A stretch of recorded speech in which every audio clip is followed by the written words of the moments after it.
morning. It is lovely to see you late and fabulous, because I've just been in the Heartfield and it's a magical place where magical things happen, and today was no exception.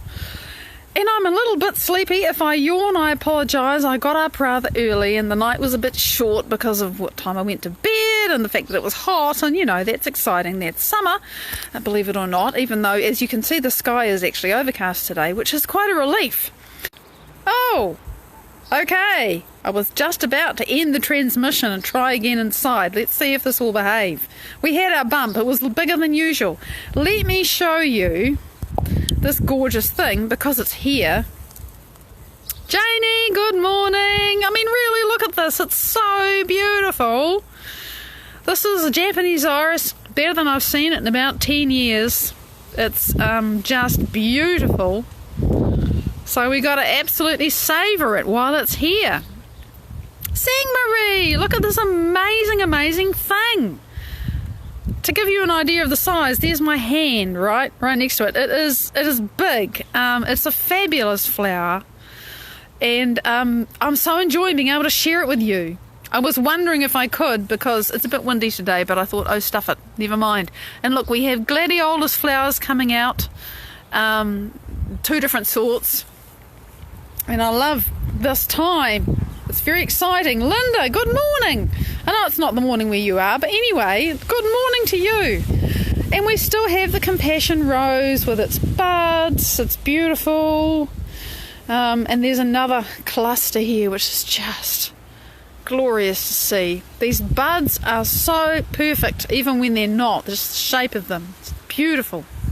So this is the garden. It's all a bit scruffy at this time of the year, but it's still fabulous. Getting close with the fuchsia. There we go. It was a massive camel storm.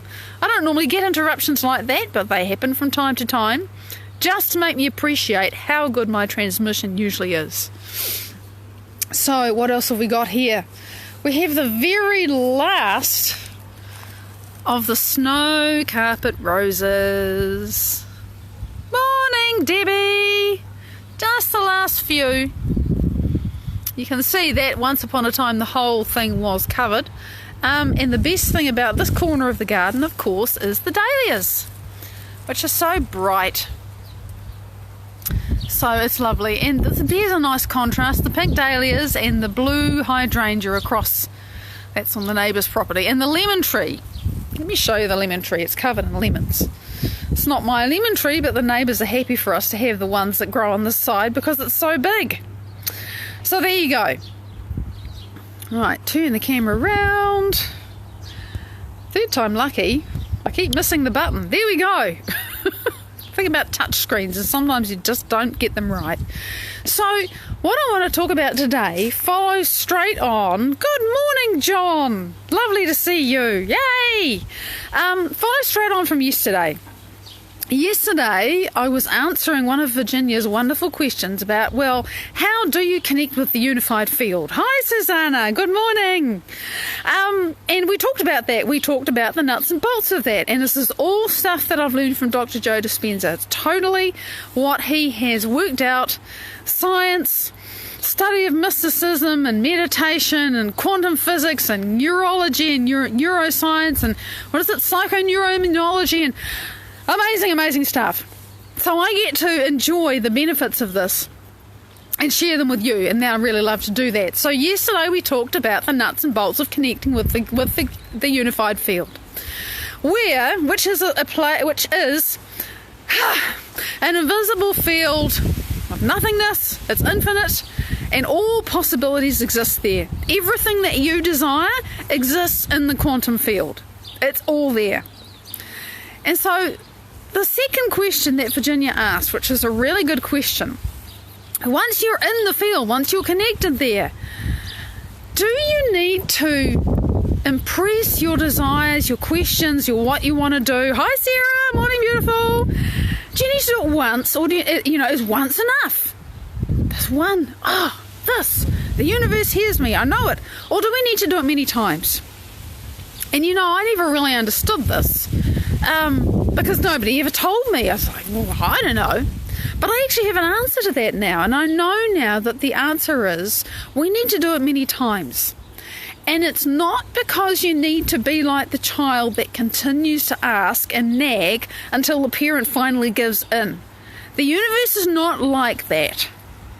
The reason why we need to continually revisit what we want and desire is because we've got to become the person that has it in advance of having it. And we literally have to carve a path through the quantum field, if you like, between where you are and where we want to be. And we've got to make a connection between who we're becoming and who we are now. And we've got to keep walking that path between our two selves, backwards and forwards, until there's no space between them, until we've become that new person. Charlotte, good morning. Lovely to see you live. It's probably because I'm later. There's always a blessing coming on to different time, getting to see different people. Yay! So I really want to talk about that, this business of having to do things over again and why, right? So, remember we talked yesterday about entering the field and becoming nobody and no one, no thing, nowhere and no time, disassociated from everything that's familiar to you, so that you can go into this place of infinite nothingness where there's no sense. Hi, Beverly! There's nonsense because there are no senses there. There's nothing to see or taste or touch or feel or smell. There's just what you can be aware of. And the reason why we've got to go there often, repeatedly, we've got to become who we want to be, is because in our 3D lives, we've been who we are for an awful long time. And who we are and who we're accustomed to being and what we're used to, and totally practice makes perfect, Linda, you're absolutely right. Remember, it's neurologically engraved in your brain who you are. The emotions that you think, the emotions that you feel, the thoughts that you think are engraved in your brain. The emotions that you habitually feel have actually changed the morphology of your cells, what receptors are on the outsides, what there's more of, what there's less of, which genes express, which ones don't. Because there's about 140,000 genes that encode and do different things in the human body. And when people were mapping the human genome, they said, well, we should find 140,000 genes. No, 23,000 genes. Hang on a minute, that doesn't work. What they discovered is that each gene can express itself in 3,000 different ways, minimum. Hey, Julian, we had so much fun. 3,000 different options from one gene. What makes the difference is our thinking and our feeling and our feeling and our thinking, and yes, what we eat and what toxins there are in the environment. Yep. But fundamentally, who we are. Hey, good morning, beautiful. Who we are. Who we are. Alicia! Great to see you, honey. Who we are biologically, neurologically, chemically, hormonally, genetically and energetically. That's what has to change if you want your life to be different. And that's why we have to practice being the new self. Because my abundant self, for example, as those of you who know me for a while will know I've been playing with this whole freaking abundance thing for a while. My abundant self does not think and feel the way that I used to think and feel. My lackful self was a very different person to who I am now. I am far more abundant inside me. My body is different. My physicality is different. My thinking, my feeling is different. And actually my bank account's a little bit different too. Just goes to show how much more I'm still going to change my energy to allow my life to change to match it. So we need to go into the field to do this stuff. Because when you go into the field and you disassociate, you let go of everything that you're used to, all of your thoughts about your body, all of your feelings about your body, all of your thoughts and feelings about the people in your life and your personality, all the people, all the someones, all the things that you do and don't have and the problems they have, your computer that's broken, your house that needs fixing, your car that's broken down, the pet that's sick, all those things, they go away. You let them go. Where you are, whether you like it or not. what time it is, how much time you still got to even be able to get done the things that you desperately need to get done. All of that, you got to let it go. But when you have let it go and you're in the field, by the time you've done that, and you need to revise yesterday if you didn't see it, about how, in 20 minutes, it's a joke, but anyway, it's a brief overview. It's not even 101, it's 001. But it's a starting point. By the time you've done that, your brain has gotten slower, it's gotten calmer, your brain has become coherent, and I remember the words that I can't remember yesterday. Your default mode network, which is your default neural network that fires and wires. The first thing that you wake up in the morning, the way you think by default, the way that you think and feel when you don't even paying any attention, you just wake up and you think, oh yeah, I'm awake.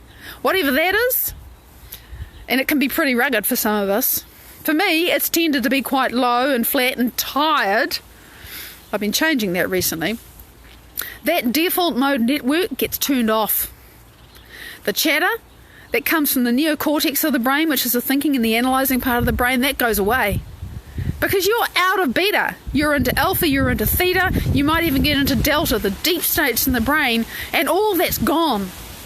You're connected to the feeling, you're connected to the field, and then those feelings, like you say, Linda, if you feel those feelings of inadequacy, if you're still identifying with, I am inadequate, hi Sarah, great to see you, honey, you can't let anything else in, can you? So you've got to let all of that go and enter the field as a nothing, as a nobody, as a no one, as a nowhere, no time.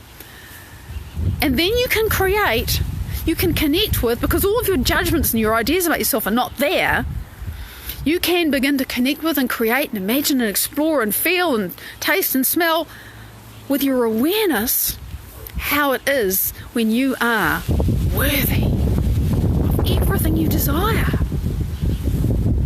And I can't really say it any clearer than that. You simply have to experience this. No one can do it for you. And when you're in that space within yourself, it's indescribable. It doesn't translate well into words, so I'm doing the best I can. So if you go into the field and you, for the first time, connect with a small inkling of the feeling of who you are when you feel worthy. Tristan, good morning. If you do that,